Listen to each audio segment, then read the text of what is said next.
This here is the updated version of the Volkswagen T-Cross. It's got a new look inside and out. It gets extra features that you never could get before in the T-Cross range. And this time around, it is a little bit more expensive, but you're getting better value for money. And I'm going to tell you why it's so good compared to most of its rivals and some alternatives you might want to consider as well. If you haven't already, like, subscribe and ring the bell. And let's take a look at the updated T-Cross, eh?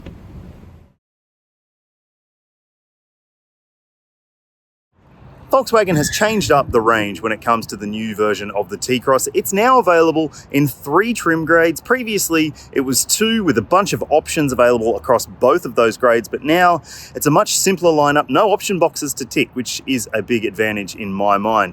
Now, the entry-level version, it's called the Life. It starts at $34,990 drive away, and the prices you'll see in this video are all national drive away pricing.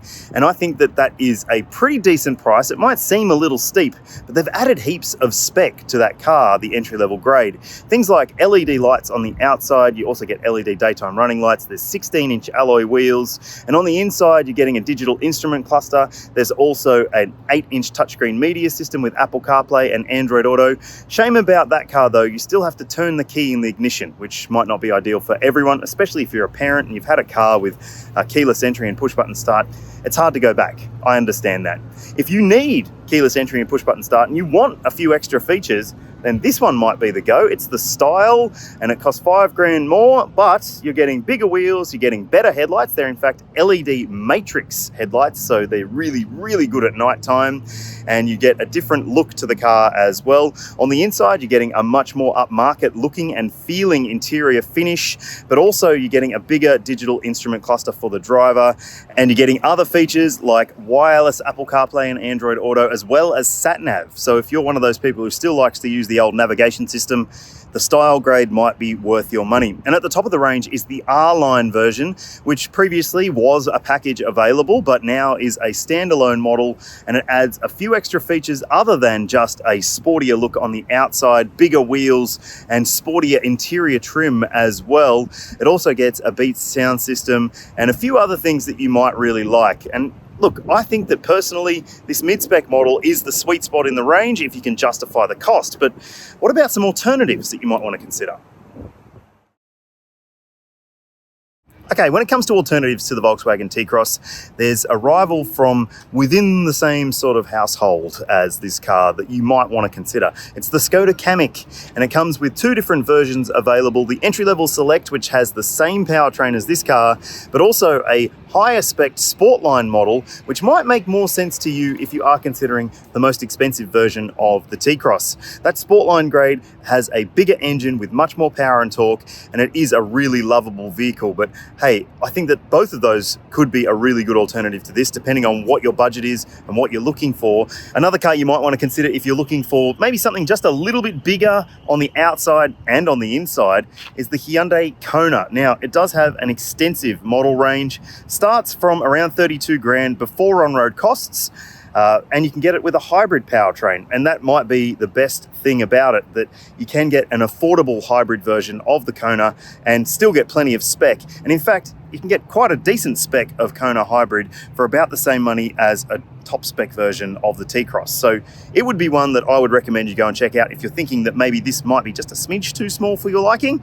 And finally, I reckon you should also go and check out the Nissan Juke. I know it's probably not the best small SUV on the market, but it is a very smart small SUV.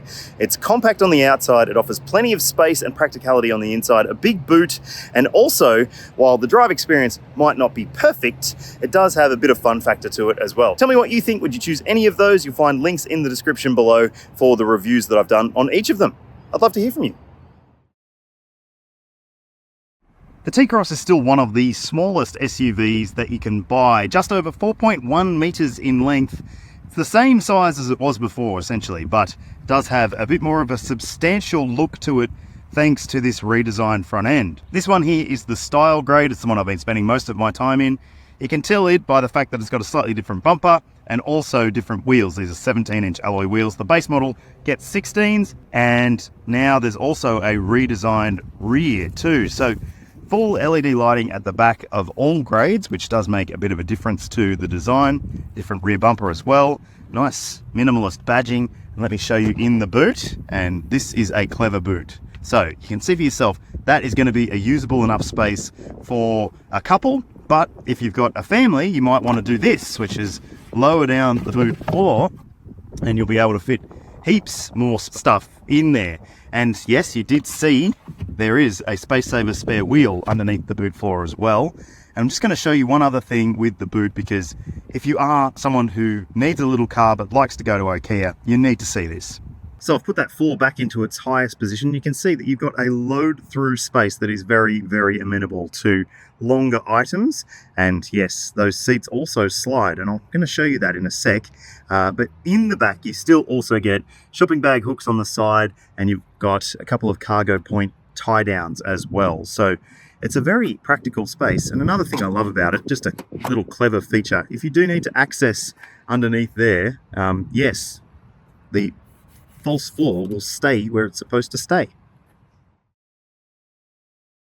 I already thought that the existing version of the T-Cross had a lovely interior, but this one, well, it's stepped things up a bit. It's one of the best interiors in this segment, in my opinion, because everything is logically positioned, thoughtfully placed, and well considered in terms of the design. And also, there are some new design flourishes. So you'll notice, if you've seen other older T-Cross reviews, that now the screen sits a little bit further up. You've still got knobs and dials. Thank goodness for that. And there is still haptic buttons on the side, so that still might take some getting used to. Yes, this version also comes with sat-nav as well. But look, I've just got wireless Apple CarPlay and Android Auto operating. Well, but I've just got wireless Apple CarPlay operating here, and it's been faultless during my time in this car. I just bloody love that there's still knobs, and it's not that haptic touchscreeny thing that is in some other models. Now, you're also getting a couple of buttons down below here as well. So you've got air conditioning with a slider, which is a bit of a strange one, but you do get used to it pretty quick. Dual zone climate control in this grade, and yes, it is a pretty nice easy to use display as well, although as you can probably see, it does show up fingerprints very, very quickly. I've only been in this car for a couple of hours and it's filthy, and it makes me think, yuck, what's on my hands? Anyway, yes, there's also auto parking assistance, which is good to see. And you've got your parking sensor button there too, and your stop start button, if that matters to you. Now, this grade also has wireless phone charging, and there are a couple of USB-C ports down there. The gear shifter is one of the traditional stick shifters rather than one of the little tiny ones that you've seen in some other new models from this group. And there are cup holders down here. They are a little bit small and also maybe a little bit oddly shaped, as you can see for yourself. In here, you'll find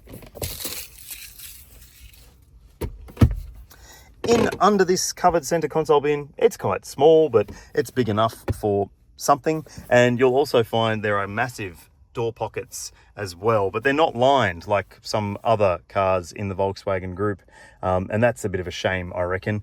But otherwise, the treatment in here, the design, the finishes, all very impressive. I'll just touch on the driver info screen as well. You can see for yourself that there are a few different views and stuff that you can go through if you wish, and look, I think that that is just nice to have some configurability to the display if you want to change things to be whatever you want them to be. Not everything will go on there. Obviously, you can't stream a video or anything on there, but hey, at least you've got digital instrumentation. Nice leather-lined steering wheel in all grades with reach and rake adjustment, which seems to be something that some small SUVs don't value. And I do think that everything is logically placed, and thankfully no haptic buttons on the steering wheel as well, actual physical touch control buttons. Look, nice interior, right? But the real party trick is in the back seat. Let's take a look.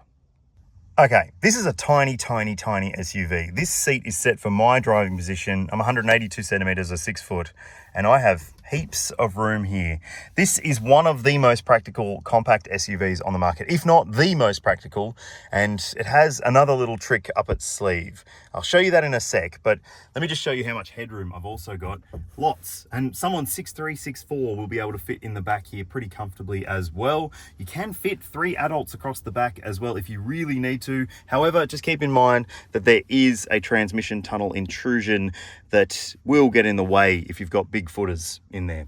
There's USB-C ports down there, and the ultimate disappointment for me in this car is that there are no rear directional air vents.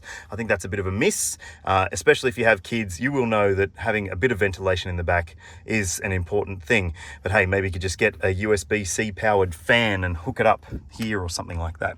Now, there are ISOFIX points in the window seats, which is great to see. 3 top tether points as well, but you don't get an armrest or flip down cup holders or anything like that. So it's maybe not as practical in that respect. And you do get big bottle holders, so maybe you can put your drink in there. Just make sure it's not an open can, it's a bottle or something. But honestly, the real big party trick with this car is about to happen. So you can slide this entire seat forward. And that means that if you need more boot space, then you can have more boot space. Like, you get an extra few liters, or an extra many liters. You get an extra few centimeters of space behind the seat to store bigger items. So if you've got suitcases and you're running to the airport or something like that, or you're going on a holiday, hey, that will make a difference. And if you don't need necessarily to have this much legroom, that is a really great little handy party trick for this vehicle. I reckon it's brilliant. I really like the interior of this car. I really like the finishing. I like the design. I think it's one of the best you can get if you're looking for a compact, practical SUV. There's only one powertrain available in the T-Cross lineup. It's called the 85 TSI. It's a 1-litre 3-cylinder turbo petrol engine. As you might have guessed, 85 kilowatts, but 200 Newton meters of torque. So it is a pretty zesty little number, pretty zippy to drive as well. Comes with a 7-speed DSG, or dual clutch automatic transmission, and it's front wheel drive only. Now, if you are after a bit more punch, as I said, the Skoda Kamiq might be a really good choice for you, especially if you're considering the R-Line version of this. But all versions of the T-Cross come with towing capacity, which some other small SUVs don't boast. So you'll see the numbers on your screen now for the unbraked and braked towing capacity for this vehicle. Yeah, practical, right? Let's go for a drive. Look, a lot has changed when it comes to this new version of the T-Cross, but the drive experience largely hasn't changed at all. And that is no bad thing, because it's still a really likable and livable city SUV. And I think it's one of the best little SUVs in terms of the way that it feels on the road. It's got this real solidity to it, this real chunky square feeling on the road, which some of the other rivals out there don't necessarily possess. And that has a lot to do with the fact that this is a relatively short car with a long wheelbase, which makes it feel pretty planted on the road surface. It's also got the European feeling suspension tune. So look, it doesn't feel like other cheaper SUVs, that's for sure. It is a really competent and comfortable thing, sure, with a slightly sharper edge ride to it. And I'm in the style grade, the mid-spec model with 17-inch wheels and slightly lower profile tires than the base grade, but it still rides over lumps and bumps really quite well. And yes, if you do hit a really sharp edge at higher speed, you will notice that, obviously. But for the most part, the city ride, the urban driving like I'm doing right now, is really, really good. So this car has the 1-litre turbo 3-cylinder petrol engine, and it does have start-stop technology, and it's got a dual clutch automatic transmission. And if you're not used to driving a car like this, if you've never driven this sort of combination before, you might be surprised when it comes to taking away from a standstill like I am now. It can just be a little bit of a lurch and then laggy, or laggy then lurchy sort of experience. And look, that's not uncommon, but it is more refined in this car than it is in something like a Haval Jolion, which also has a small turbo engine with a dual clutch automatic transmission. This is more refined, and it makes it easier to live with on a daily basis when you are doing a lot of the stop-start stuff. Part of that comes down to the fact that it's got this really good amount of urge from the engine. It's got 200 Newton meters, which is more than most of, if not all, of the rivals out there, apart from the Kamiq, of course. But look, it does have a really nice character to the engine as well. It's thrusty, it's got a really good push to it, and you never feel like you're really running out of puff or anything like that. And I love this engine. I love this transmission. I love the fact that the 7-speed dual clutch is really snappy with the way that it shifts gears, whether it's low speed or high speed. And in the higher grade versions, there's also drive mode, so you can adjust things to be a little bit more assertive or a little bit more sporty if that's what you want.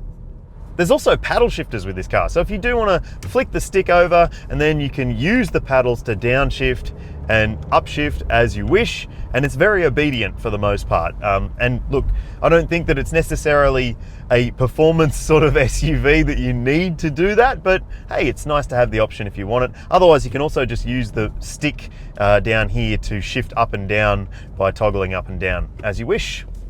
For me, this is just a more fun experience than lots of the other small SUVs out there. It's predictable, it's comfortable, it's agile, and it's got that thrusty 3-cylinder engine. So yeah, I think if you are considering a little SUV, it could be the right car for you. And look, it's also fun in corners. We've just driven up and down Mount Glorious outside of Brisbane on this launch event for this car. And yeah, it can hang on pretty well in the bends, and it's actually a lot of fun to steer if you are into going for a Sunday drive. But what about on the daily? Let's talk about fuel consumption, because there's some things you need to know. On your screen, you'll see the official combined cycle fuel consumption figure for the T-Cross range. They all have the same engine and transmission, and despite the fact that they have different size wheels and tyres, the number is the same across the entire lineup. And that is a pretty decent figure. And let me tell you, from experience, if you are doing highway driving primarily, like 100k an hour, 110 k's an hour, just cruising, you'll see below 5 litres per 100. Now, on this test drive outside of Brisbane, I haven't necessarily seen that low a number. You'll see on screen the figure that I saw displayed on my screen here. And look, I think that that is entirely respectable, considering the fact that we were doing stop-start traffic in peak hour driving in the morning out of Brisbane, and also a bit of spirited stuff in the hills too. So yeah, what do you think? I think it's pretty good, but you also need to know this. It requires 95 RON premium unleaded petrol, so it's going to cost you a little bit more to fill up each time, and I'll put the fuel tank capacity on your screen now so you can figure out your own theoretical range. Yeah, not too bad, I don't think. The T-Cross has the maximum 5-star ANCAP safety rating from 2019, and at that time it was missing a few items when it came to standard safety specification, but now everything has been thrown at the T-Cross because apparently everyone wants everything these days. So you've got autonomous emergency braking with pedestrian and cyclist detection. There's adaptive cruise control with traffic jam assist, so that means that it will brake and accelerate as well as do some steering for you in different situations. There's also blind spot monitoring and rear cross traffic alert. And although this is a very small car, you do get front and rear parking sensors and a reversing camera, but no model comes with a surround view camera. There's also a revised driver fatigue monitoring system, so it doesn't have a camera or anything, so it's not annoying. It does just keep an eye on your steering inputs and also the lane keeping guidance. If it's pushing you around too much, it'll say, hey, you need to take a break. Now, when it comes to airbags, there are 6, dual front, side, and full length curtain coverage. Volkswagen Australia offers a 5-year unlimited kilometre warranty for its model range, including the T-Cross. And there's also a couple of things you need to know when it comes to the servicing. So you can either pay as you go with a cap price service plan, and if you want to do that, totally fine. But if you think smart, you might want to go and get one of the prepaid service plans. There's a 5-year plan or a 3-year plan, depending on what you're after, and that will actually roll on to the next owner. So if you decide you want to sell it, they'll be able to buy it with services already paid for, essentially. And it does work out to be more affordable to prepay your servicing. You can roll it into your finance payments as well. And in fact, Volkswagen has this thing where it can actually guarantee the future value of your vehicle if you finance through the brand. So that might be worth investigating as well. And there's also roadside assistance if you service with the brand too. Good one. For me, this is one of the most impressive little SUVs on the market. I would have one in a heartbeat if I was looking for a small SUV. The style grade just seems to stack up really beautifully in terms of what you're getting and the fact that it feels a bit special for the money as well. Tell me what you think about it in the comments section below. Would you choose this, or would you go for a different type of T-Cross or a different car altogether? I'd love to hear from you. If you haven't already, like, subscribe and ring the bell. Thank you so much. I'll see you in the next one.